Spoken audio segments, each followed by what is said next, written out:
প্রিয় দর্শক শ্রোতা, আপনি কি জানেন মাত্র কয়েক সেকেন্ডে উচ্চারণ করা যায় এমন 4টি তাসবিহ তাহলিল আছে যা নবীজি সাল্লাল্লাহু আলাইহি সাল্লাম নিজে আমাদেরকে শিখিয়ে গিয়েছেন, যেগুলো নিয়মিত পাঠ করলে, আমল করলে আমাদের জীবনের গুনাহগুলো মাফ হবে। বলুন না সুবহানাল্লাহ। আর মৃত্যুর পর জান্নাতের সুসংবাদ।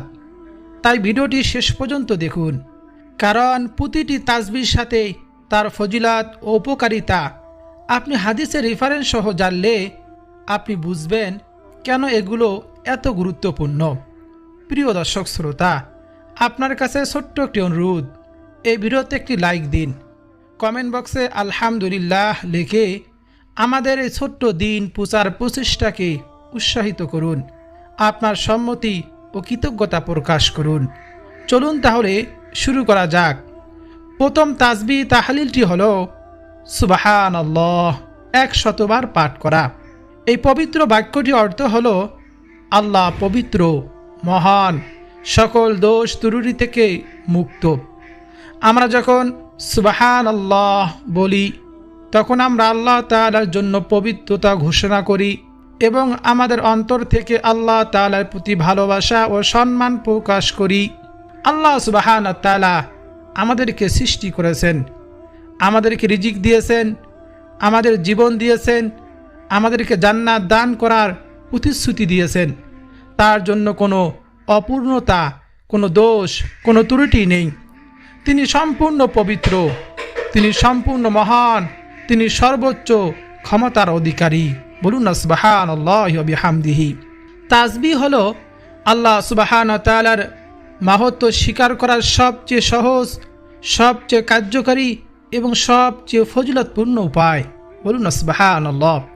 রাসূলুল্লাহ সাল্লাল্লাহু আলাইহি সাল্লাম হাদিসের কিতাবের মধ্যে বলেছেন, কালিমাতানি খফিফাতানি আলাল লিসান সাকিলাতানি ফিল মিজান হাবিবাতানি ইলার রহমান সুবহানাল্লাহি ওয়া বিহামদিহি সুবহানাল্লাহিল আযীম।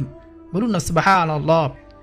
এই দুইটি বাক্য জবানে হালকা, মিজানের পাল্লায় ভারী এবং আল্লাহ সুবহানাহু ওয়া তাআলার কাছে অতি প্রিয়। তা হলো সুবহানাল্লাহি ওয়া বিহামদিহি সুবহানাল্লাহিল আযীম। সহিহ বুখারী ও মুসলিম শরীফে এই হাদিসটি এসেছে। সুবহানাল্লাহ হলো একটি চিরস্থায়ী নেক আমল, যা কিয়ামত পর্যন্ত তার সওয়াব চলতে থাকে। বলুন না সুবহানাল্লাহ। একটু চিন্তা করুন, আমরা অনেকেই সুবহানাল্লাহ সহজ জিকির মনে করি, সকলেই পারি, গুরুত্বহীন মনে করি। কিন্তু এর ফজিলত জানলে আপনি অবাক হয়ে যাবেন। এর মাহাত্ম্য জানলে, এর ফজিলত জানলে আপনি বেশি বেশি সুবহানাল্লাহ জিকিরটি করবেন। এই জন্য অবশ্যই এর উপকারিতা, ফজিলতগুলো জানতে হবে আমাদেরকে। একটি মাত্র বাক্য, মাত্র কয়েকটি অক্ষর, কিন্তু এর সব চিরস্থায়ী। একটি বাক্যের মাধ্যমেই আমরা আল্লাহ সুবহানাহু ওয়া তাআলার নৈকট্য লাভ করতে পারি, তার সন্তুষ্টি অর্জন করতে পারি এবং তার অসীম রহমতের অধিকারী হতে পারি। বলুন না সুবহানাল্লাহ। প্রতিদিন 100 বার সুবহানাল্লাহ পড়া আমাদের জন্য কত সহজ। আমরা প্রতিদিন হাজার হাজার কথা বলি, কিন্তু এই হাজার হাজার কথার মধ্যে যদি আমরা মাত্র 100 বার আল্লাহ তাআলার পবিত্রতা ঘোষণা করি, তাহলে আমাদের জীবনে আল্লাহ তাআলা বরকত ঢেলে দিবেন, জীবন বদলে যাবে, আমাদের আমলনামা ভারী হবে এবং কিয়ামতের দিন আমাদের নাজাতের ওসিলা হবে ইনশাআল্লাহ। আল্লাহ তাআলা আমাদের সবাইকে সুবহানাল্লাহ এই তাসবিহটি পড়ার তৌফিক দান করুন। প্রিয় দর্শক শ্রোতা, আমরা বুঝতে পারলাম যে সুবহানাল্লাহ পড়া কত গুরুত্বপূর্ণ, কত ফজিলতপূর্ণ এবং কত সহজ। শুধু মুখে পড়লেই হবে না, অন্তর দিয়ে পড়তে হবে। আল্লাহ তাআলাকে রাজি খুশি করার জন্য পড়তে হবে, আল্লাহর পবিত্রতা অনুভব করতে হবে এবং বিশ্বাস নিয়ে পড়তে হবে। হাদিসের কিতাবে এসেছে, কেউ যদি একবার সুবহানাল্লাহ পাঠ করে তাহলে আসমান জমিনের মধ্যবর্তী ফাঁকা জায়গাগুলো আল্লাহ তার নেকি দ্বারা পরিপূর্ণ করে দেন। বলুন না সুবহানাল্লাহ। অন্য এক হাদিসে এসেছে, জান্নাতে একটি খেজুর গাছ রোপণ করা হয় একবার সুবহানাল্লাহ পাঠ করার বিনিময়। এই জন্য আমরা বেশি বেশি সুবহানাল্লাহ জিকিরটি যদি করতে পারি, ইনশাআল্লাহ কাল কিয়ামতের ময়দানে এই ছোট্ট আমলটি আমাদের নাজাতের কারণ হয়ে যাবে ইনশাআল্লাহ। প্রিয় দর্শক শ্রোতা, দ্বিতীয় তাসবিহ ও তাহলিলটি হলো আলহামদুলিল্লাহ। 100 বার পড়বেন। পবিত্র বাক্যটি অর্থ হলো সমস্ত প্রশংসা, সমস্ত গুণগান, সমস্ত কিছুর কৃতজ্ঞতা একমাত্র আল্লাহ তাআলার জন্য, যিনি আমাদেরকে সৃষ্টিকারী, আমাদের পালনকর্তা, আমাদের রিজিকদাতা, আমাদের পরম বন্ধু আল্লাহ সুবহানাহু ওয়া তাআলা। আমরা যখন বলি আলহামদুলিল্লাহ, তখন আমরা আল্লাহর প্রতি গভীর কৃতজ্ঞতা, আন্তরিক ভালোবাসা, অগাধ প্রশংসা প্রকাশ করি। আল্লাহ তাআলা আমাদের অসংখ্য নিয়ামত, অশেষ রহমত দান করেছেন। আমরা যে 2 চোখ দিয়ে দেখতেছি, যে 2টি কান দিয়ে শুনতেছি, যে 2 হাত দিয়ে কাজ করতেছি, যে পা দিয়ে চলতেছি, যে বুদ্ধি দিয়ে চিন্তা করতেছি, আল্লাহ তাআলা আমাদেরকে যে সুস্থতা দান করেছেন, কত বড় নিয়ামত এগুলো। টাকা দিয়েও এগুলো কেনা যায় না। যারা অসুস্থ হয়ে হসপিটালে শুয়ে আছে, বিছানায় পড়ে আছে, তারা জানে সুস্থতা কত বড় নিয়ামত। বলুন না সুবহানাল্লাহ। এই জন্য আল্লাহ তাআলার এই শুকরিয়া আদায় করতে হবে। বেশি বেশি আল্লাহ তাআলার কাছে আলহামদুলিল্লাহ আলহামদুলিল্লাহ এই শুকরিয়া আদায় করব। যে কোনো নিয়ামতকে ভোগ করব, আমরা আলহামদুলিল্লাহ বলবো এবং সকাল সন্ধ্যা আল্লাহ তাআলার শুকরিয়া আদায় করব। আল্লাহ সুবহানাহু ওয়া তাআলা পবিত্র কোরআনুল কারীমের মধ্যে বলেছেন, ওয়া ইন তাউদ্দু নি'মাতাল্লাহি লা তুহসুহা। আর তোমরা আমার নিয়ামতের গণনা করতে চাও, তবে কখনো তা গণনা করতে পারবে না। এত নিয়ামত আল্লাহ তাআলা দিয়েছেন। ওয়া ইন তাউদ্দু নি'মাতাল্লাহি লা তুহসুহা। আর যদি তোমরা আল্লাহর নিয়ামত গণনা করতে চাও, তবে কখনো তা গণনা করতে পারবে না, সম্ভব নয়। এইসব নিয়ামতের জন্য যদি আমরা শুধুমাত্র একটি বাক্য আলহামদুলিল্লাহ বলি, তাহলে আল্লাহ তাআলা আমাদের প্রতি আরও বেশি খুশি হবেন, দয়া করবেন, আরও বেশি নিয়ামতকে বাড়াইয়া দিবেন। প্রিয় দর্শক শ্রোতা, আল্লাহ সুবহানাহু ওয়া তাআলাই বলেছেন, যে ব্যক্তি, যে বান্দা আল্লাহ তাআলা নিয়ামতের শুকরিয়া আদায় করে, আল্লাহ সুবহানাহু ওয়া তাআলা তার নিয়ামতকে বাড়াইয়া দেন। যে নিয়ামত শুকরিয়া আদায় করে না, তার নিয়ামতকে ছিনিয়ে নেওয়া হয়। এজন্য সকাল সন্ধ্যায় বেশি বেশি এই আলহামদুলিল্লাহ জিকিরটি আমরা করব 100 বার করে ইনশাআল্লাহ। রাসূলুল্লাহ সাল্লাল্লাহু আলাইহি সাল্লাম বলেছেন, আফদলুয যিকরি লা ইলাহা ইল্লাল্লাহ ওয়া আফদলুদ দুআই আলহামদুলিল্লাহ। সর্বশ্রেষ্ঠ জিকির হলো লা ইলাহা ইল্লাল্লাহ এবং সর্বোত্তম দোয়া হলো আলহামদুলিল্লাহ। তিরমিজি শরীফের হাদিস। তাহমিদ হলো শ্রেষ্ঠ দোয়া, শ্রেষ্ঠ জিকির এবং শ্রেষ্ঠ ইবাদত, যা প্রতিটি মুসলমানের জন্য অত্যন্ত গুরুত্বপূর্ণ এবং প্রতিদিনের জীবনের অংশ হওয়া উচিত এই জিকিরগুলো। আমরা যখন আলহামদুলিল্লাহ বলি, তখন আমাদের অন্তর কৃতজ্ঞতায় ভরে ওঠে, আমাদের আত্মা শান্তিতে ভরে যায় এবং আমাদের চোখ থেকে অশ্রু ঝরে পড়ে আল্লাহ তাআলার প্রতি ভালোবাসায়। আমরা আল্লাহর প্রতি সন্তুষ্ট থাকি, তার ফয়সালায় রাজি থাকি এবং তার দানে তৃপ্ত থাকি।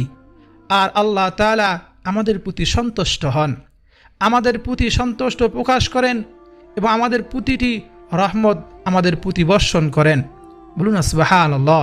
প্রতিদিন 100 বার আলহামদুলিল্লাহ পড়া মানে হলো আমরা প্রতিদিন আল্লাহ সুবহানাহু ওয়া তাআলার প্রতি আমাদের কৃতজ্ঞতা প্রকাশ করি এবং তার প্রশংসা করি এবং তার দানকে স্বীকৃতি দেই। কৃতজ্ঞতা হলো একজন সত্যিকারের মুমিনের স্বভাব, তার চিহ্ন এবং তার পরিচয়। যে ব্যক্তি আল্লাহ তাআলার প্রতি কৃতজ্ঞতা, আল্লাহ তাআলা তাকে আরও বেশি দান করেন, তার রিজিকের অভাব দূর করে দেন, তার রোগ শোক বালা মুসিবত অভাব অনটন দূর হয়ে যায়। আল্লাহ তাআলা তাকে গায়বীভাবে সাহায্য করেন। বলুন সুবহানাল্লাহ। আল্লাহ তাআলা পবিত্র কোরআনুল কারীমে ঘোষণা করেছেন, লাইন শাকারতুম লাযীদান্নাকুম। যদি তোমরা কৃতজ্ঞতা প্রকাশ করো, তবে আমি তোমাদের আরও বেশি দান করব। বলুন না সুবহানাল্লাহ।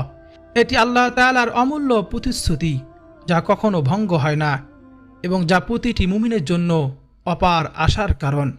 রাসূলুল্লাহ সাল্লাল্লাহু আলাইহি সাল্লাম যে ব্যক্তি প্রতিদিন 100 বার আলহামদুলিল্লাহ বলে তার সমস্ত গুনাহ মাফ করে দেওয়া হয়, যদিও তা সাগরে ফেনার সমানও হয়।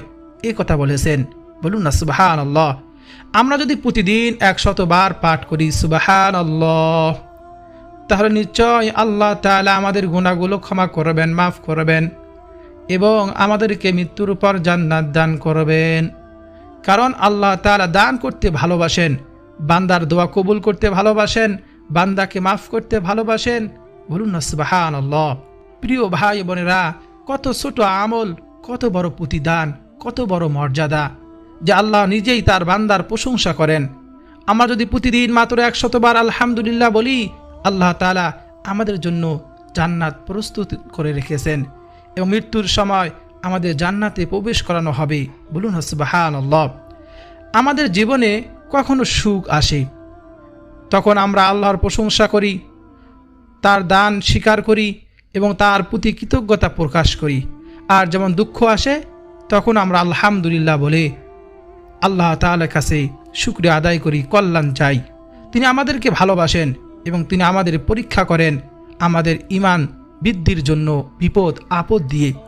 এজন্য কষ্টে থাকি, সুখে থাকি, যে অবস্থায় আল্লাহ তাআলা আমাদেরকে রেখেছেন, সর্ব অবস্থায় আলহামদুলিল্লাহ জিকিরটি আমরা বেশি বেশি করব ইনশাআল্লাহ। আল্লাহ তাআলা আমাদের সবাইকে আল্লাহ তাআলা নিয়ামতের শুকরিয়া আদায় করার তৌফিক দান করুন এবং বেশি বেশি এই তাসবিহটি পড়ার তৌফিক দান করুন এবং আমাদের জীবনের প্রত্যেকের তামাম জিন্দেগির গুনাহগুলো মাফ করে দিন। সকলে বলি আমিন। প্রিয় ভাই বোনেরা, 3 নম্বর তাসবিহটি হলো আল্লাহু আকবার। পবিত্র একটি বাক্য আল্লাহু আকবার, অর্থ হলো আল্লাহ সর্বশ্রেষ্ঠ, আল্লাহ সর্বমহান, আল্লাহ সবার চেয়ে বড়, আল্লাহর চেয়ে বড় আর কিছুই নেই। যখন আমরা আল্লাহু আকবার বলি, তখন আমরা বিশ্ব জগতের সকল সৃষ্টির ঊর্ধ্বে আল্লাহর মহত্ব, শ্রেষ্ঠত্ব ও ক্ষমা ঘোষণাকারী। বলুন না সুবহানাল্লাহ। এই বাক্যটি ইসলামের সবচেয়ে গুরুত্বপূর্ণ, সবচেয়ে পবিত্র এবং সবচেয়ে শক্তিশালী একটি বাক্য। এটি আমাদের ঈমানের মূল ভিত্তি, আমাদের বিশ্বাসের প্রাণ কেন্দ্রে এবং আমাদের জীবনের দিক নির্দেশনা।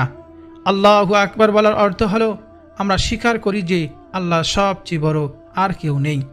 আল্লাহর ক্ষমতার চেয়ে বড় আর কোনো ক্ষমতা নেই, আল্লাহর জ্ঞানের চেয়ে বড় আর কোনো জ্ঞান নেই, আল্লাহর দয়ার চেয়ে বড় আর কোনো দয়া নেই, আল্লাহর রহমতের চেয়ে আর কোনো বড় রহমত নেই, আল্লাহর শক্তির চেয়ে বড় কোনো শক্তি নেই।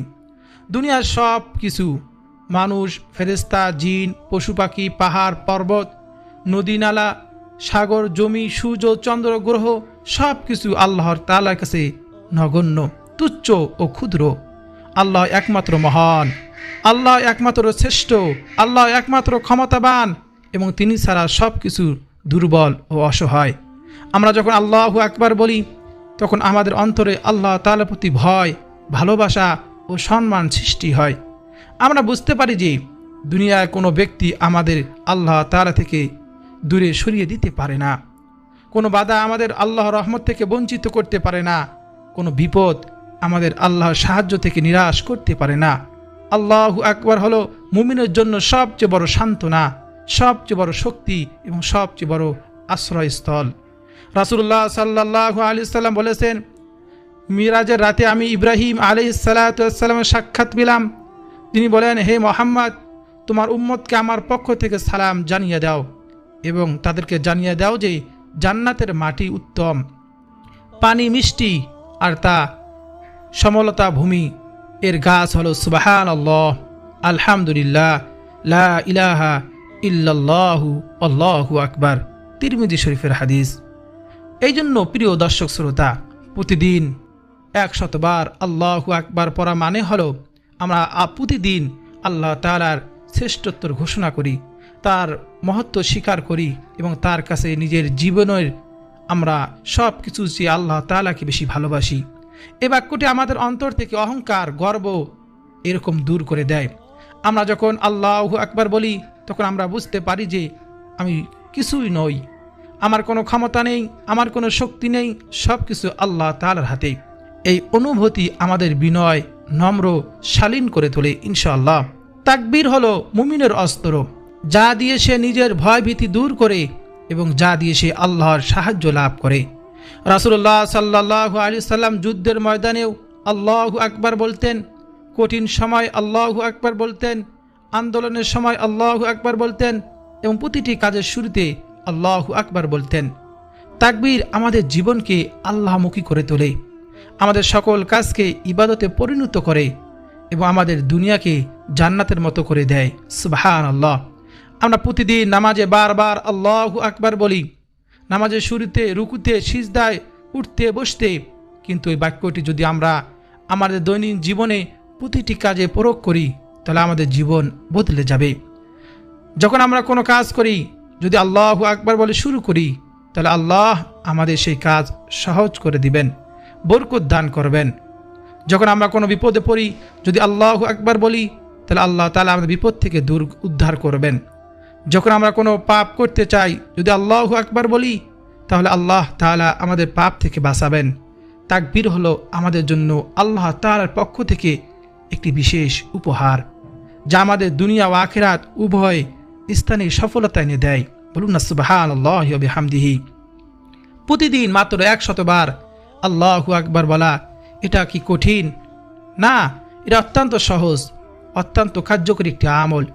আমরা প্রতিদিন অনেক ধরনের কথাবার্তায় অযথা সময় নষ্ট করি, কিন্তু আল্লাহ তাআলার স্মরণে যদি 100 বার আল্লাহু আকবার বলি তাহলে আমাদের আমল নামায় কাল কিয়ামতের ময়দানে এমন ভারী হবে, নাজাতের কারণ হয়ে যাবে। আমাদের গুনাহগুলো ক্ষমা হবে, আমাদের কাল কিয়ামতের ময়দানে আল্লাহ তাআলা এই ওসিলায় আমাদেরকে জান্নাত দান করবেন। বলুন না সুবহানাল্লাহ। এই বাক্যটি ফজিলত সম্পর্কে রাসূলুল্লাহ সাল্লাল্লাহু আলাইহি সাল্লাম বলেছেন, আহাব্বুল কালামি ইনাল্লাহি আরবাউ সুবহানাল্লাহি ওয়ালহামদুলিল্লাহি ওয়া লা ইলাহা ইল্লাল্লাহু আল্লাহু আকবার। আল্লাহ তাআলার কাছে সবচেয়ে প্রিয় কথা হলো 4টি, সুবহানাল্লাহ, আলহামদুলিল্লাহ, লা ইলাহা ইল্লাল্লাহ, আল্লাহু আকবার। সহিহ মুসলিম শরীফের হাদিস। এই জন্য এই 4টি তাসবিহ আপনাদেরকে আমি একটা একটা করে ভেঙে ভেঙে প্রত্যেকটি ফজিলত আলাদা আলাদা করে প্রত্যেকটি কতবার পড়বেন, কি কি উপকার হবে আপনাকে বিস্তারিত আপনাদেরকে শোনাইলাম। এই 4টি জিকির আমরা আমাদের জীবনে নিয়মিত আমল করব। যদি আমরা এই বাক্যগুলো বলতে পারি, আমল করতে পারি, তখন আল্লাহ তাআলা খুশি হন। ফেরেশতারা আমাদের জন্য দোয়া করেন এবং আমাদের গুনাহগুলো ক্ষমা করা হয়। বলুন না সুবহানাল্লাহ। প্রিয় দর্শক শ্রোতা, চিন্তা করুন মাত্র কয়েকটি বাক্য যা আল্লাহকে খুশি করে, ফেরেশতাদের দোয়া আদায় করে এবং গুনাহ ক্ষমা করে। তাহলে আমরা কেন এই 4টি জিকির বেশি বেশি করব না? আল্লাহ তাআলা আমাদের সবাইকে এই 4টি জিকির নিয়মিত করার তৌফিক দান করুন। একবার নবী মূসা আলাইহিস সালাতু ওয়াস সালাম আল্লাহ তাআলার কাছে বললেন, হে আল্লাহ, আমি নবী মূসাকে আপনি এমন একটি তাসবিহ, আমল, জিকির দিন যা আমি নবী মূসা আপনাকে ডাকবো, আপনার ইবাদত করব। আল্লাহ সুবহানাহু ওয়া তাআলা নবী মূসা আলাইহিস সালাতু ওয়াস সালামকে বললেন, হে নবী মূসা, তুমি বলো লা ইলাহা ইল্লাল্লাহ।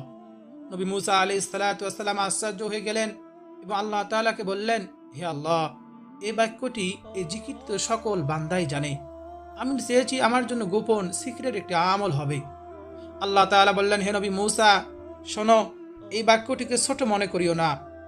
আমি ছাড়া 7 আসমান, 7 জমিন, সকল সৃষ্টিকুলকে যদি এক পাল্লা রেখে দাও, এই লা ইলাহা ইল্লাল্লাহ অপর পাল্লা রেখে দাও, এই লা ইলাহা ইল্লাল্লাহর পাল্লা ভারী হয়ে যাবে। বলুন না সুবহানাল্লাহ। এই জন্য লা ইলাহা ইল্লাল্লাহ সর্বশ্রেষ্ঠ জিকিরটি আমরা বেশি বেশি করব। হাদিসের মধ্যে এসেছে, যার শেষ কথা হবে লা ইলাহা ইল্লাল্লাহ সে জান্নাতে প্রবেশ করবে। কিন্তু শেষ কথা হবে কার? যে দুনিয়ায় জীবিত থাকা অবস্থায় দীর্ঘদিন আল্লাহ তাআলা এই জিকির বেশি বেশি করেছে, লা ইলাহা ইল্লাল্লাহ, লা ইলাহা ইল্লাল্লাহ, সকাল সন্ধ্যা উঠতে বসতে আল্লাহ তাআলা তার কপালে তার শেষ কথাই লা ইলাহা ইল্লাল্লাহ রেখে দিবেন, তার নসিব হবে। বলুন না সুবহানাল্লাহ। এই জন্য লা ইলাহা ইল্লাল্লাহ জিকিরটি বেশি বেশি করব। প্রিয় ভাই ও বোনেরা, সর্বশেষ যে আমলটি না বললেই নয়, প্রত্যেকটি আমল, প্রত্যেকটি দোয়া, ইবাদত কবুলিয়তের জন্য অবশ্যই দরুদ শরীফ পাঠ করতে হবে। আল্লাহ সুবহানাহু ওয়া তাআলা ফেরেশতাদেরকে সঙ্গে নিয়ে নবীর প্রতি দরুদ ও সালাম পেশ করেন। আমাদেরকে বলেছেন, পবিত্র কোরআনুল কারীমের মধ্যে এসেছে, দোয়া কবুলিয়তের জন্য দরুদ শরীফ পড়তে হবে। দরুদ শরীফ পাঠ না করলে দোয়া কবুল হওয়ার আশঙ্কা থাকে। হাদিসে এসেছে তার দোয়া আসমানে ঝুলান্ত থাকে। আবার হাদিসে এসেছে দোয়ার আগে আল্লাহ তাআলার প্রশংসা এবং রসুলের প্রতি দরুদ পাঠ করলে সেই দোয়া আল্লাহ তাআলা কবুল করেন, নবীজি বলেছেন। এই জন্য এই তাসবিহগুলো, এই জিকিরগুলো, যে কোনো আমল কবুলিয়তের জন্য শেষে আমরা দরুদ শরীফ পাঠ করব। দরুদ শরীফ পাঠ করলে কি যে ফজিলত, আপনি শুনলে অবাক হয়ে যাবেন। রাসূলুল্লাহ সাল্লাল্লাহু আলাইহি সাল্লাম বলেছেন, কেউ যদি একবার দরুদ শরীফ পাঠ করে, আল্লাহ তাআলা সঙ্গে সঙ্গে তার উপর 10টি রহমত নাজিল করেন, তার 10টি গুনাহ ক্ষমা করে দেন, তার মর্যাদা আল্লাহ তাআলা 10 ধাপ বাড়িয়ে দেন। বলুন না সুবহানাল্লাহ। এই জন্য দরুদ শরীফ পাঠ করব। সব থেকে ছোট দরুদ সাল্লাল্লাহু আলাইহি ওয়াসাল্লাম, আর সব থেকে শ্রেষ্ঠ দরুদ দরুদ ইব্রাহিম। আমরা নামাজের মধ্যে যে দরুদটি পড়ে থাকি, আল্লাহুম্মা সাল্লি আলা মুহাম্মাদিন ওয়া আলা আলি মুহাম্মাদ কামা সাল্লাইতা আলা ইব্রাহিম ওয়া আলা আলি ইব্রাহিম ইন্নাকা হামিদুম মাজিদ, এই দরুদটি। প্রিয় দর্শক শ্রোতা, তারপর ইস্তিগফার পাঠ করবেন সকাল সন্ধ্যায়। ইস্তিগফার পাঠ করলে অভাব অনটন দূর হয়ে যায়, বিপদ আপদ দূর হয়। এরকম আল্লাহ তাআলা ইস্তিগফার পাঠকারীকে এমন জায়গা থেকে রিজিক দেন সে নিজেও কল্পনা করতে পারে না, হাদিসে এসেছে। এই জন্য ইস্তিগফার পাঠ করব সকাল সন্ধ্যায়। সব থেকে ছোট ইস্তিগফার আস্তাগফিরুল্লাহ আস্তাগফিরুল্লাহ আস্তাগফিরুল্লাহ। প্রিয় দর্শক শ্রোতা, আমাদের জীবনে তো গুনাহের কোনো শেষ নেই। যেদিকে তাকাই শুধু গুনাহ আর গুনাহ, গুনার সাগরে আমরা ডুবে থাকি। তা আল্লাহ তাআলার কাছে ইস্তিগফার পড়ি না, ক্ষমা চাই না। কিন্তু রাসূলুল্লাহ সাল্লাল্লাহু আলাইহি সাল্লাম প্রত্যেক দিন 70 বার অধিক আল্লাহ তাআলার কাছে ক্ষমা চাইতেন, ইস্তিগফার পাঠ করতেন। এজন্য আমরাও বেশি বেশি ইস্তিগফার, ক্ষমা চাইব, আল্লাহ তাআলার কাছে দোয়া করব। সকাল সন্ধ্যায় তাসবিহগুলো, এই জিকিরগুলো করব। তাছাড়াও হাঁটতে চলতে উঠতে বসতে যখনই সময় পাবো এই তাসবিহগুলো করা যায়। এই তাসবিহ পড়ার জন্য বিশেষ কোনো সময়ের প্রয়োজন নেই, বিশেষ কোনো জায়গার প্রয়োজন নেই, উজুর প্রয়োজন নেই। শুধু একমাত্র নিয়ত সহি করে আল্লাহ তাআলাকে রাজি খুশি করার জন্য যদি করতে পারেন, আল্লাহ তাআলা কাল কিয়ামতের ময়দানে এগুলো নাজাতের কারণ হবে এবং দুনিয়া জীবন সুখময় শান্তিময় জীবন আল্লাহ তাআলা দান করবেন আমাদেরকে ইনশাআল্লাহ। প্রিয় দর্শক শ্রোতা, ভিডিওটি যদি আপনার কাছে ভালো লাগে অবশ্যই এই ভিডিওতে লাইক দিন এবং এই ভিডিও কমেন্ট বক্সে আলহামদুলিল্লাহ লিখে আমাদের দিন প্রচারের ছোট্ট প্রচেষ্টাকে উৎসাহিত করুন এবং চ্যানেলটি সাবস্ক্রাইব করে পাশে থাকা বেল বাটনটি অন করে দিন, যাতে প্রত্যেক দিন আমি সন্ধ্যা মাগরিবের নামাজের পর ভিডিও আপলোড দেই, আপনি সর্বপ্রথম আপনার কাছে ভিডিওটি যায়, আপনি দেখতে পারেন, আমল করতে পারেন। আপনি যদি নিয়মিত ভিডিওগুলো দেখেন অনেক আমল শিখতে পারবেন, কোরআন হাদিসের কথা শুনতে পারবেন। শুনতে শুনতে এক সময় আপনি দেখবেন যে এই আমলটা তো আমি জানি, আজকে এই আমলটি করি, এই আমলটি আমি পারি, শুনেছি, এই আমলটি করি। এইভাবে একটা একটা করতে করতে এক সময় আপনি অভ্যাসে পরিণত হয়ে যাবে ইনশাআল্লাহ। প্রিয় দর্শক শ্রোতা, অবশ্যই এই ভিডিওকে লাইক দিবেন, ভিডিওটি শেয়ার করে দিবেন, কারণ হাদিসে এসেছে কোনো ব্যক্তি যদি কোনো ভালো কাজের সহযোগিতা করে সেই ভালো কাজ করার সমপরিমাণ সওয়াব আল্লাহ তাআলা তাকে দান করেন। প্রিয় দর্শক শ্রোতা, এই জিকিরগুলো অবশ্যই আমরা করার চেষ্টা করব, তাসবিহগুলো পড়ার চেষ্টা করব। হে আল্লাহ, আমাদের সবাইকে সে তৌফিক দান করুন। হে মাওলাই করিম, হে আল্লাহ, আমাদের প্রত্যেকের শেষ কথা যেন হয়, শেষ নিঃশ্বাস যেন হয় ঈমানের উপর, এবং শেষ কথা যেন হয় লা ইলাহা ইল্লাল্লাহু মুহাম্মাদুর রাসূলুল্লাহ। আমাদের মৃত্যু যেন হয় জান্নাতের পথে। সকলে বলি আমিন।